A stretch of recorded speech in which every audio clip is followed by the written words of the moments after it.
그러면 인플루언서들이 어떤 인플루언서들이 있는지 한번 그 파워를 한번 보고 갈게요. 세계에서 가장 유명한 인스타그래머는 카일리 제너라는 사람인데요. 카일리 제너는 카일리 코스메틱의 CEO로 97년생입니다. 무려 지금 20대 초반인데 2018년 포브스에서 선정한 최연소 억만장자에 뽑혔어요.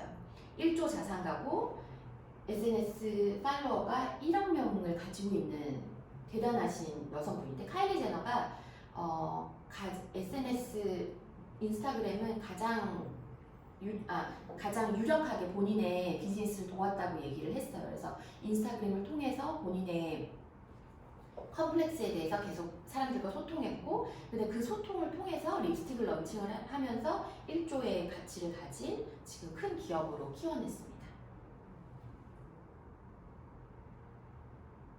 지금 중국도 한번 볼게요. 중국도 중국은 우리나라보다 이 인플루언서 세일즈 시장이 훨씬 더 큰데요. 한 10배, 20배 될 정도로 규모가 큰데요. 거기 장다이라는 가장 유명한 왕홍이라고 부르는 중국 인플루언서가 있습니다. 중국은 왕홍 경제가 우리나라의 정말 10배에서 20배 정도 되는데, 온 전 국민이 정말 왕홍에 뛰어들 정도로 컨텐츠를 통해서 커머스를 하고 싶어 하고요. 이 장다이는 연매출이 5천억 원, 그리고 연소득이 500억이 넘는다고 합니다. 그리고 지금 2014년 미국에 있는 나스닥에 상장을 할 정도로 굉장히 큰 영향력을 가지고 있고, 중국의 왕홍 경제라고 찾아보시면 우리나라보다 인플루언서 커머스 시장이 굉장히 크게 발전하고 있는 걸 보실 수 있고, 우리나라는 지금 중국을 따라가고 있는 실정입니다. 근데 우리나라에서 유명한 인플루언서는 인블리가 있어요. 작년에 굉장히 큰 사건이 있어서 인블리의 영향력이 많이 줄어들었지만, 그래도 인블리는 한국 커머스형 인플루언서 중에서는 가장 유명한 사람이고, 그 다음에 인블리라는 브랜드 디렉터로 작년 매출이 1,700억 정도 되고 70만 명의 팔로워를 가지고 있어요.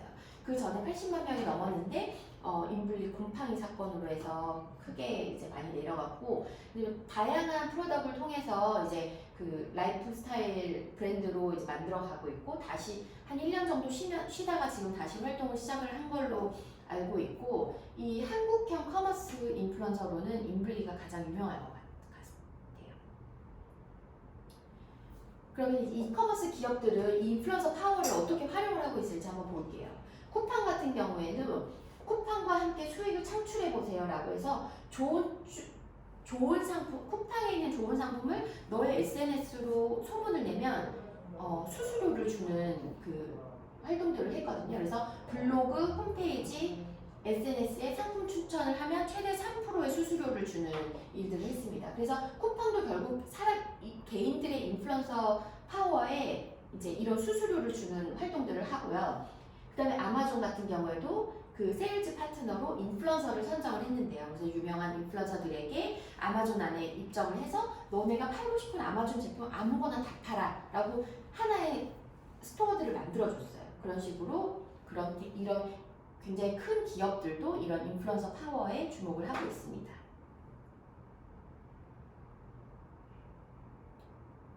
그리고 이런 뷰티 기업들도 굉장히 마케팅에 빠르게 움직이는 뷰티 기업들도 벌써 한 3, 4년 전부터 이런 인플루언서들과 같이 이제 그 콜라보레이션을 하고 있는데, 되게 특이했었던 점은 절대 아모레퍼시픽은 외부의 유통 채널을 주지 않는 회사인데, 이런 셀러들에게 판매 권한을 줬던 게 가장 좀 특이했던 점이거든요. 그래서 고밤비, 이런 다른 유명한 인플루언서들에게 소셜셀러라는 그 지위를 부여를 하고 인플루언서들과 한정 판매를 했어요. 그래서 한정 판매를 자기네들 매장에서 한 게 아니라 고밤비 사이트, 다른 인플루언서들의 그런 본인들의 페이지에서 구매를 할 수 있게끔 오픈을 해줬다는 게, 이번 이제 인플루언서 파워를 아모레퍼시픽 같은 이런 큰 기업들도 관심을 갖고 있다는 예시가 될 것 같아요. 그래서 아모레퍼시픽이 관심을 가지면 그 밑에 있는 회사들은 쭉쭉쭉 다 자기들도 이용을 하게 되거든요. 그래서 이런 큰 기업에서 관심을 가지면 중소기업, 소기업으로 내려오면서 그 마케팅의 규모가 굉장히 커지게 됩니다. 그리고 지금 명품 백화점에서도 이미 몇 년 전부터 이런 인플루언서들을 잡기 위해 굉장히 열심히 마케팅을 하고 있어요. 현대백화점, 롯데백화점, 신세계백화점 모두 다 TF팀, 정말 TF팀이라는 거는 정말 그 10명, 20명의 팀을 따로 구성을 해서 이 업무를 위해서 따로 정말 일을 잘하는 사람들을 모아서 팀을 구성하는 걸 말하는데, 인플루언서 마켓을 런칭을 하고 그 다음에 인플루언서들과 전략적 제휴를 통해서 매장을 구성을 하고 그 다음 팝업 스토어를 정기적으로 개최를 하는 것처럼 명품 백화점에서도 이제는 개인 인플루언서들을 이제 부르고 있습니다. 개인 인플루언서들을 부르면 어떻게 될까요? 그분들이 이제 본인의 컨텐츠를 계속 백화점에 있는 컨텐츠를 올리게 되고, 그러면 그분의 팔로워들이 실제로 구매를 하러 백화점에 방문을 하게 되고, 혹은 라이브 방송을 통해서 자기가 백화점에 있는 것처럼 이제 쇼핑을 할 수가 있겠죠. 그래서 명품 백화점에서도 젊은 고객들을 유치하기 위해서 인플루언서들을 굉장히 많이 모집을 하고 있습니다. 그리고 지금 또 홈쇼핑에서도 2030 고객들을 잡기 위해서 모바일 홈쇼핑에 정말 전력을 다하고 있거든요. 그래서 CJ 홈쇼핑, 현대 홈쇼핑, 롯데 홈쇼핑 모든 가장 큰 홈쇼핑 회사들에서도 지금 인플루언서들과 어떻게 하면 계약을 해서 이 인플루언서들과 함께 상품을 소개를 하고 인플루언서들의 팔로워들이 이 홈쇼핑이나 모바일 홈쇼핑으로 들어올 수 있게끔 하려고 지금 많은 기획들을 하고 있어서 모바일 라이브를 진행을 하기도 하고 온라인 전용 매장을 만들고 파워 인스타그래머들과 상품 기획을 해서 동시에 런칭을 해서 바이럴들을 일으키고 있어요.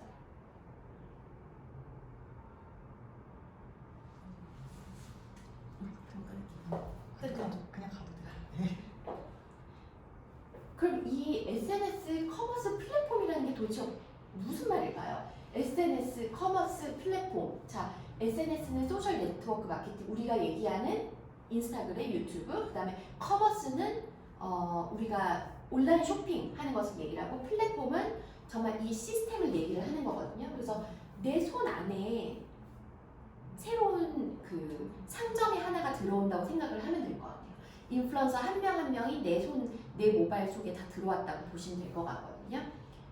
그 내용을 대해서 조금씩 더 볼게요.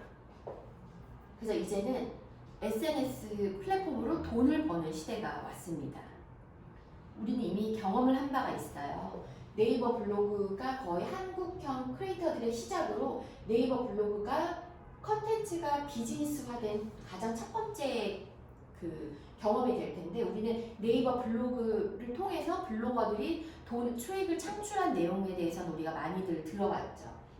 그래서 플랫폼으로 돈을 벌 수 있구나라는 걸 알게 됐고, 그 다음에 인스타그램으로 오면서 이제는 본격적으로 인스타그램은 거대한 쇼핑몰이 됐어요. 예전에 한 2, 3년 전만 해도 인스타그램에 내가 알고 있었던 사람들이 굉장히 많았는데, 그게 점점 지금은 제품을 판매를 안 하는 인플루언서들이 없을 정도로 정말 유명세를 좀 탔다 하면 거의 모든 분들이 뭐 의류, 패션, 뷰티, 식품, 정말 이제는 좀 유명하신 분들 중에 제품을 안 파는 사람을 찾기가 더 어려울 정도로 지금 인스타그램은 거대한 쇼핑몰이 된 상태고요. 그냥 유튜브는 지금 이제 5G 시대에 정말 미래형 플랫폼이라고 부르는데, 유튜브는 이제 시작 막 된 상태고 아직은 커머스로 가진 않았지만, 지금의 그 유명한 유튜버들이 유튜브도 커머스형으로 가야 된다라고 얘기를 하고 있어요. 그래서 우리는 이런 플랫폼들로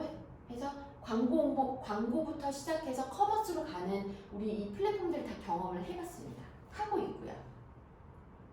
근데 이런 플랫폼이 전혀 없었던 게 아니에요. 그런 디지털을 통한 입소문 효과는 아주 옛날부터 있었는데, 고려시대에 있었던 몽골풍 고려양 이런 얘기들도 디지털은 없었지만 그때 왔다 갔다 하던 사신들을 통해서 우리의 패션 스타일, 그 다음에 메이크업 스타일이 우리나라 고려에 있는 스타일들이 몽골까지 유명해졌다는 얘기거든요. 이것도 입소문이 결국 발로 다니는 입소문을 통해서 이뤄진 거고, 그냥 조선시대로 가면 오일장과 보부상들이 있었어요. 그럼 도시마다 다 각자 다른 독특한 오일장들이 있었는데, 그 오일장을 옮겨다니면서 판매를 하던 보부상들이 있었어요.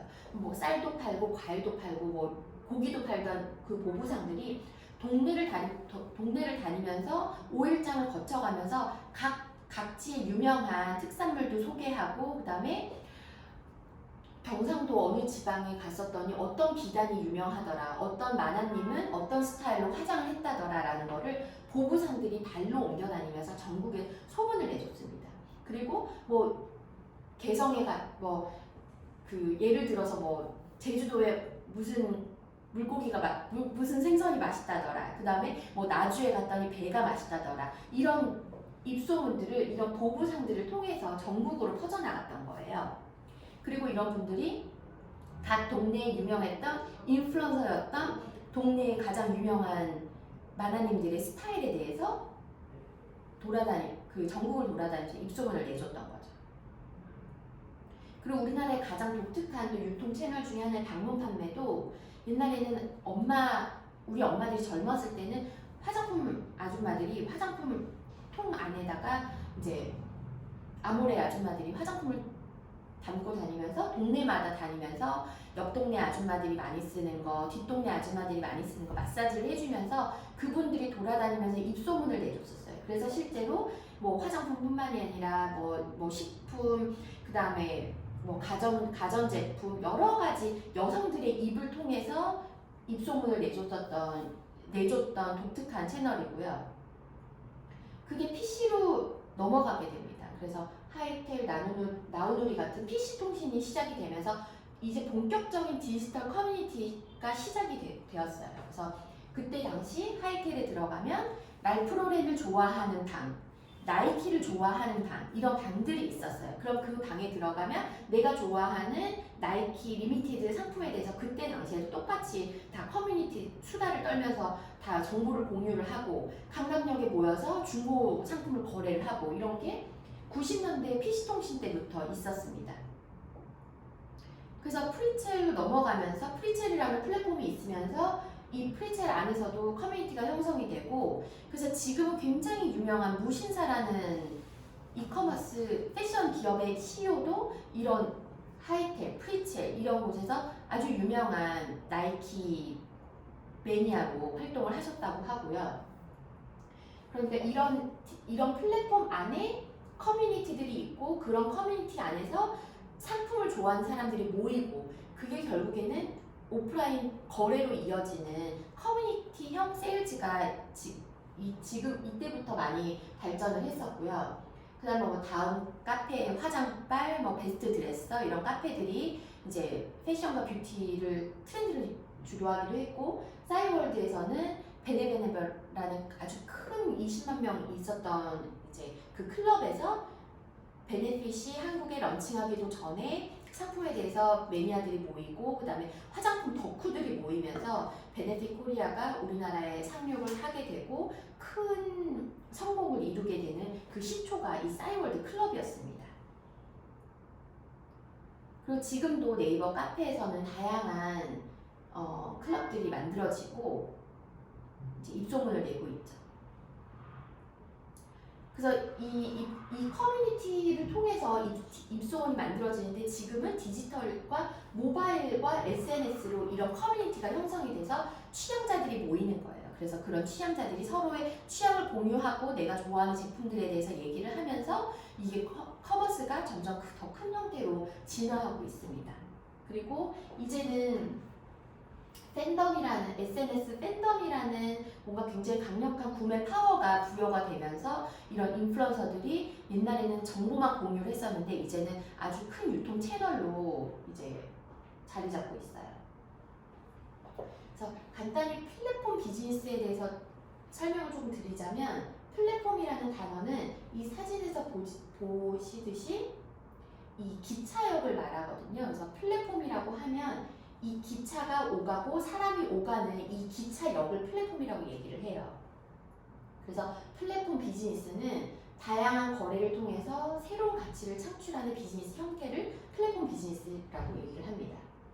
그래서 예를 들어서 셀러 커머스는 플랫폼 비즈니스예요. 셀러 커머스라는 회사가 있고 오른쪽에는 기차와 같은 기업이 있고 왼쪽에는 그 기차를 타는 사람들과 같은 인플루언서가 있습니다. 그러면 셀러 커머스를 통해서 이 기차와 사람들, 승객들이 오갈 수 있는 공간이 만들어지거든요. 그래서 이제 셀러 커머스는 플랫폼 비즈니스를 하고 있는 거고, 동시에 인플루언서도 플랫폼 비즈니스가 될 수가 있습니다. 인플루언서가 가운데 플랫폼으로 존재를 하고요. 그 다음에 상품이 오가고 사람들이 오가고, 그래서 상품과 사람들을 연결시켜주는 사람이 인플루언서가 되기 때문에 인플루언서 자체가 플랫폼이 되기도 합니다.